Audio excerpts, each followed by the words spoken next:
Welcome to the Vintage Athlete Podcast, specially designed for retired athletes. I'm your host, Tara Fortier. I'm a master's level licensed and board certified behavior analyst, yoga and meditation teacher, nutrition coach, and now mom of 2 athletes. But most importantly, I'm just like you, a retired athlete doing life after sport.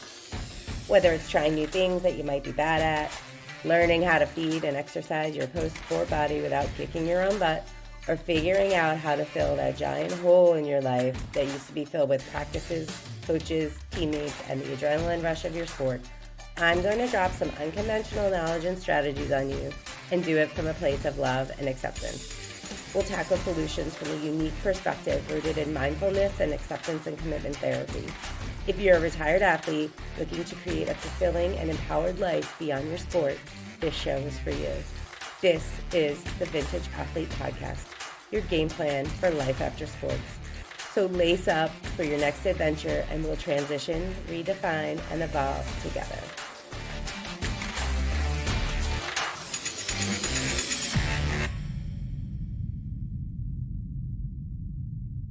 Hello, everyone. Thank you so much for joining me again for another episode of the Vintage Athlete Podcast.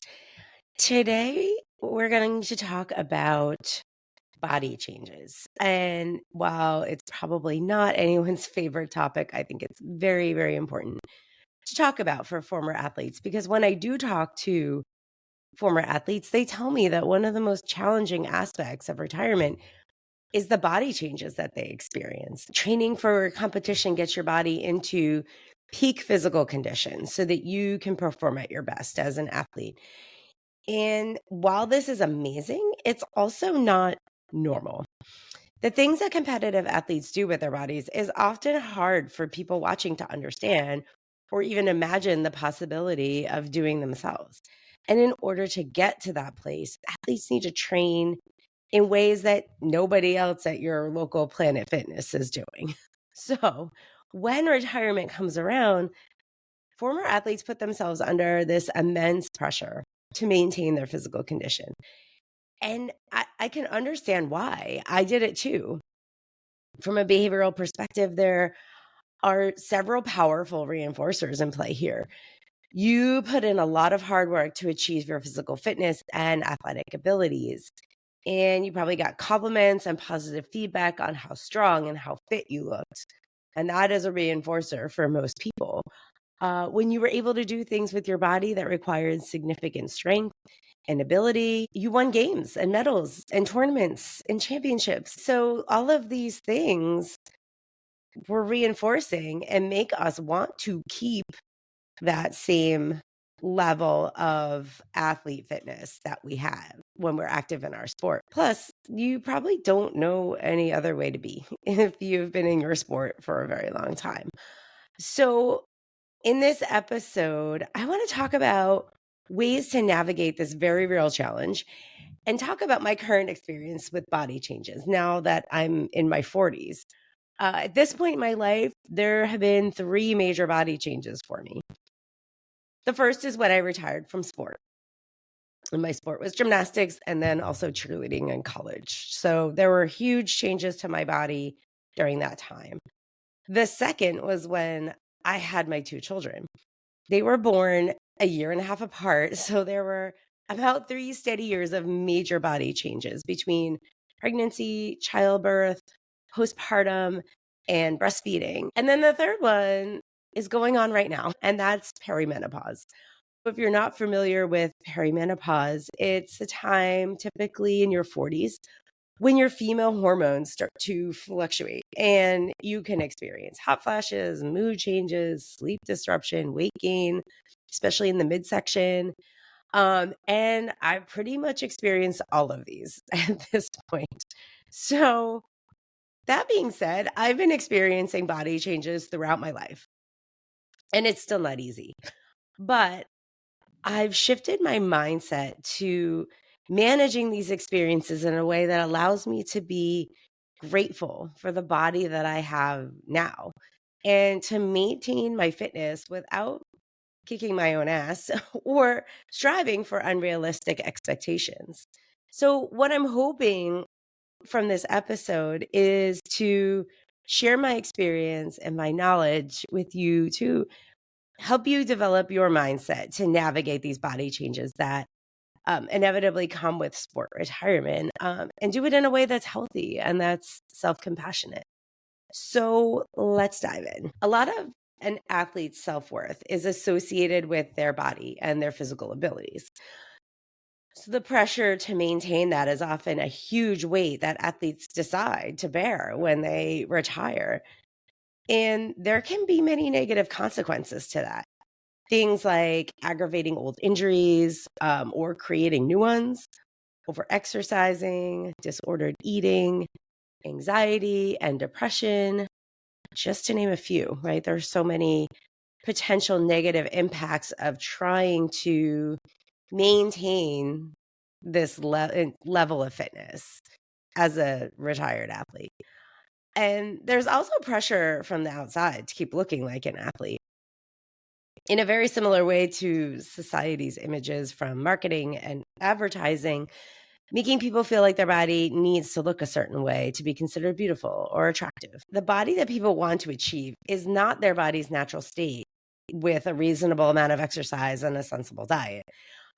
And when they're not able to achieve this standard that others have set for them, they experience all these negative thoughts and emotions. And so I'll go back to my first point. Your athlete body is probably not your body's normal state. When you stop all that hardcore training, your body will move toward a more natural and sustainable state.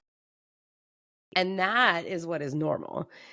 You're probably not going to be happy about it for all the reasons that I just talked about. But trying to maintain unrealistic peak physical condition in retirement can be a big uphill battle for a former athlete who's also working through many other challenging aspects of retiring from their sport. So here's the thing.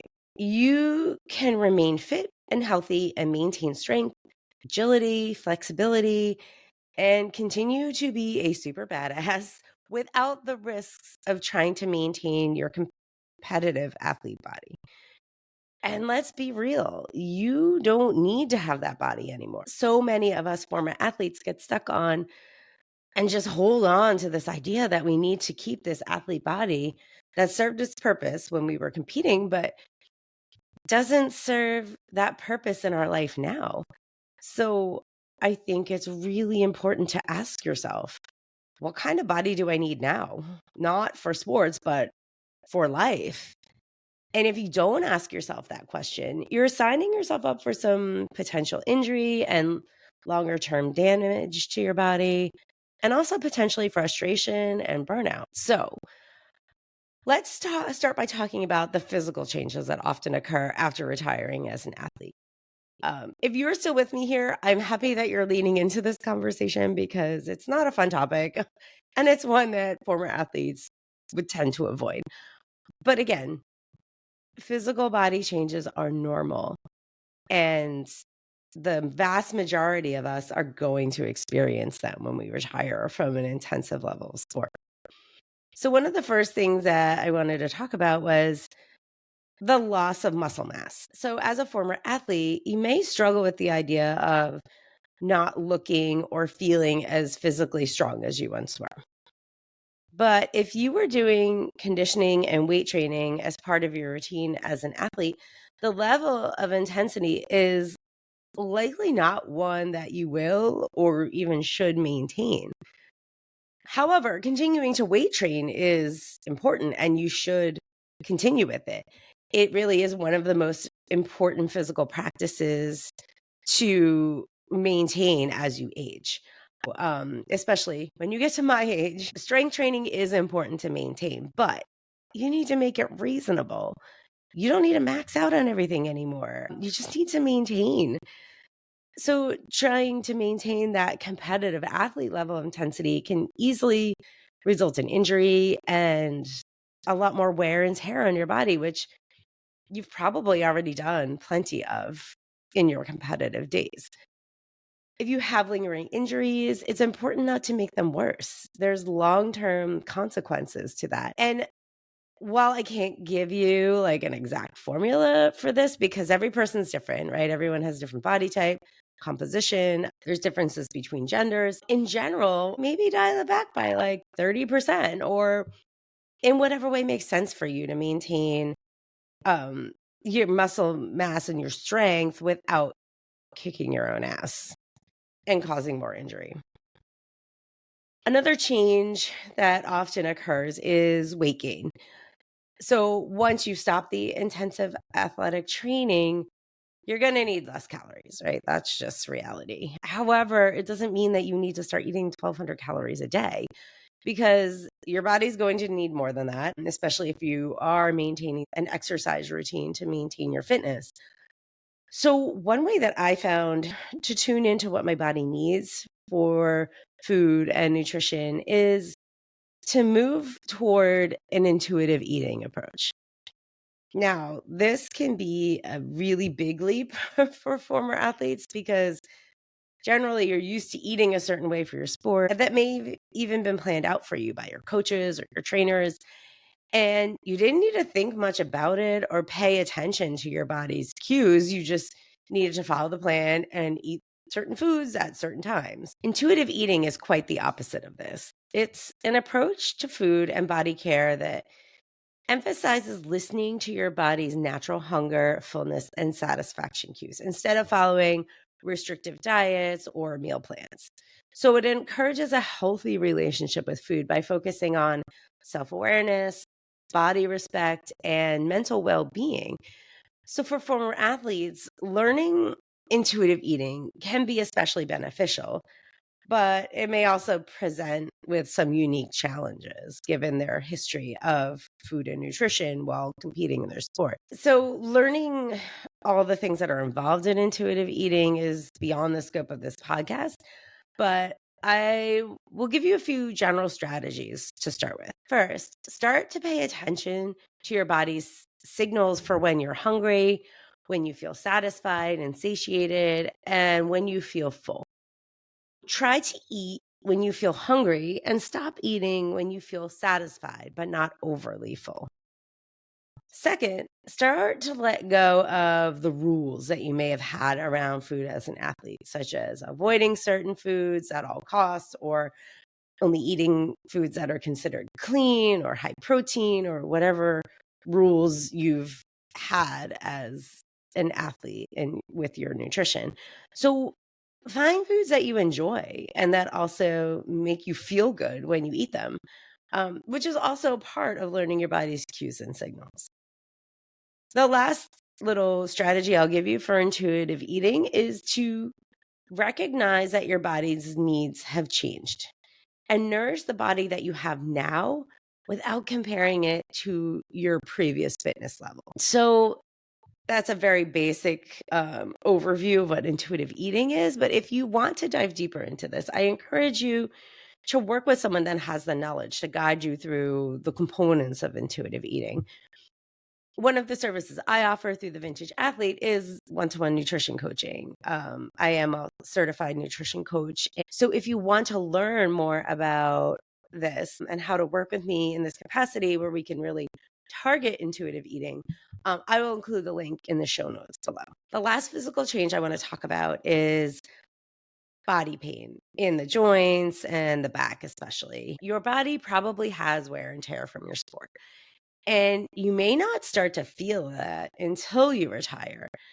So maybe you woke up one day and you have back pain that you've never had before, or maybe a throwing motion results in shoulder pain when that's not something that's ever happened in the past. This was the case for me. I never injured my back in gymnastics or had any car accidents or other events that would have resulted in a back injury. And then what felt like out of the blue, my lower back started to really hurt when I woke up in the morning. And I had trouble sitting for too long. And this all occurred in my 20s.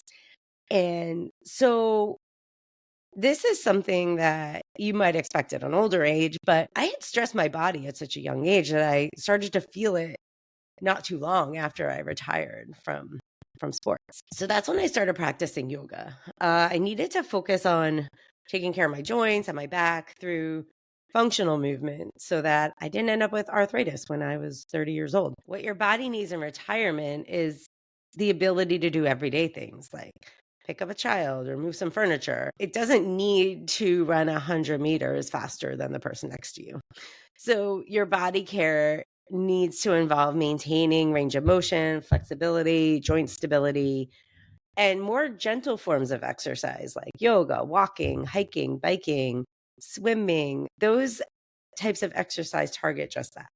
So, working on these aspects of your physical fitness will result in a healthier back and joints as you get older. And so, this is really important for long term ability to live a healthy and fulfilling life. Another helpful strategy to manage chronic pain is mindfulness. Paying attention to the present moment in a non judgmental way can help in reframing how we experience and respond to pain. Mindfulness encourages observing pain without immediately reacting to it. And so, by developing this awareness of pain sensations without judgment or resistance, former athletes can break the cycle of fear and frustration often associated with chronic pain. There are studies that show that mindfulness practices can actually reduce the perception of pain intensity.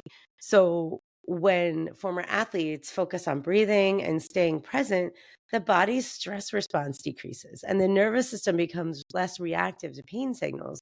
So, learning how to practice mindfulness can be a really effective way that retired athletes can lessen the negative impact of that chronic pain that they may have on their daily life. So, we talked a little bit about the physical components of body changes in sports retirement. Next, I want to talk about what mindset shifts a former athlete can make to navigate those body changes with self-compassion. So, the first thing is to redefine your definition of health. I think there's an assumption that being an athlete automatically means you're healthy. And during your competitive years, health was often defined by physical strength, peak performance, and rigorous training routines. But athletes often have struggles with mental health and struggles in other areas of their life. So after retiring, it's important to shift the definition toward a more holistic approach that prioritizes long term well being, mental balance, quality of life. So start to see health as overall health that crosses many domains of life and not just the physical aspect of health. Redefining health to include kindness towards yourself and acceptance of your body's changes can free you from this pressure of physical ideals that we may have and help you focus on overall wellness. Next, I have found it really helpful to stop getting stuck on things that I can't control, especially with the current body changes I'm experiencing, but also with what I've experienced in my younger years. So, you can't control the passage of time, and you can't control the fact that you're going to age. They both inevitably happen. So pretending you're not aging is not helpful. What you can control is how you treat your body and your mindset around it. So think about what actions you can take to treat your body with compassion, love your body, and all of the things it does for you, and be present with the body that you have right now. Finally, practice gratitude. It's really easy to focus on all of the things that your body is no longer doing or can't do. And that just doesn't serve you well at all. It just results in a lot of negative thoughts and feelings. So instead, shift your mindset to being grateful for all the amazing things your body does right now. Make a list of all the things that you are able to do, ones that unfortunately maybe a lot of other people can't.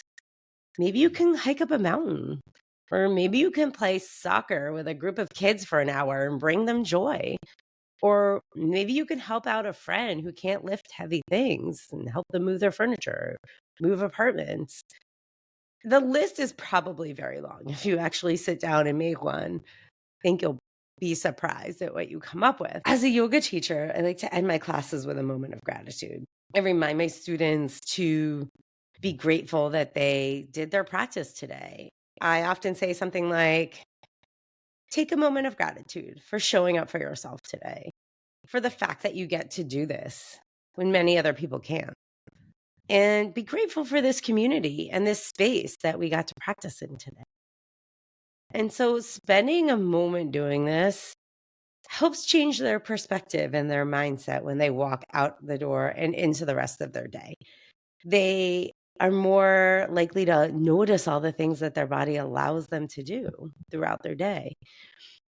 So make gratitude a part of your day. When you wake up in the morning, spend a minute acknowledging all the things you're grateful for before you even get out of bed. And then notice what that does for your attitude and your mindset as you move throughout your day. Body changes former athletes go through in sports retirement, such as the ones we talked about, like loss of muscle mass, weight gain, chronic pain, can be one of the most challenging experiences for retired athletes. But know that your body is doing what it knows how to do, which is to get to a state of balance, stability, and sustainability. We discussed some strategies for managing these physical changes, such as moderation in exercise, intuitive eating, practicing mindfulness. We also talked about ways to shift your mindset to one of overall health and gratitude without focusing on the things that you can't control. So finally, I want to let you know that while I've navigated significant body changes multiple times out in my life, it's still a challenge for me, and it requires intentional actions on my part to manage it. I'm just not all of a sudden like, okay, I'm totally fine with perimenopause. This is great. Love it. I don't feel that way, but I intentionally take actions to help manage that and to help change my mindset and my approach to it. After all, I am an imperfect human, and so are you. And so it's okay to experience hard things, and body changes are hard. But this is where growth happens. That being said, if you find that you continue to have significant struggles with the body changes you're experiencing, seek out professional help. There are people out there like me and many others that recognize that the challenges that former athletes face in life after sports are hard and they can help you. So don't be afraid to reach out to me or any other professional that specializes in working with retired athletes. And if you have any former teammates or know of any other retired athletes struggling with body changes, please share this podcast with them so that they at least know that they're not alone. You can also share on social media to help reach out to other former athletes that are experiencing this struggle as well. I would love to hear your thoughts on this topic, maybe the experiences you had with navigating body changes, or any tips you have for developing self-love and self-compassion. So please leave a comment below. Remember, you are so much more than an athlete, and you and your body can do incredible things. Love who you are right now, and thank your body for all of the amazing experiences it gave you in the past and the ones it's giving you right now. And continue to be compassionate with your body so that it can continue to allow you to do what you want to do in the future. Thank you so much for listening today, and I will catch you in the next episode. Until then, keep evolving. You have officially crossed the finish line of this episode of the Vintage Athlete Podcast. Congrats. I hope you're feeling empowered to live your best life after sports. And remember, you are not alone in this journey. If you enjoyed today's episode, please subscribe, rate, and leave a review. Your feedback not only helps improve this podcast, but also helps other retired athletes find our community. Stay connected with me on Instagram at vintage.athlete for daily tips, inspiring stories, and to share your own experiences. I'd love to hear from you. Thank you for being a part of the Vintage Athlete team. Together, let's continue to find balance, build fitness, and redefine success in this exciting new chapter. I'm Tara Fortier, and I can't wait to connect with you again next time. Until then, keep evolving and keep creating your legacy beyond the game. Take care and see you next time on the Vintage Athlete Podcast.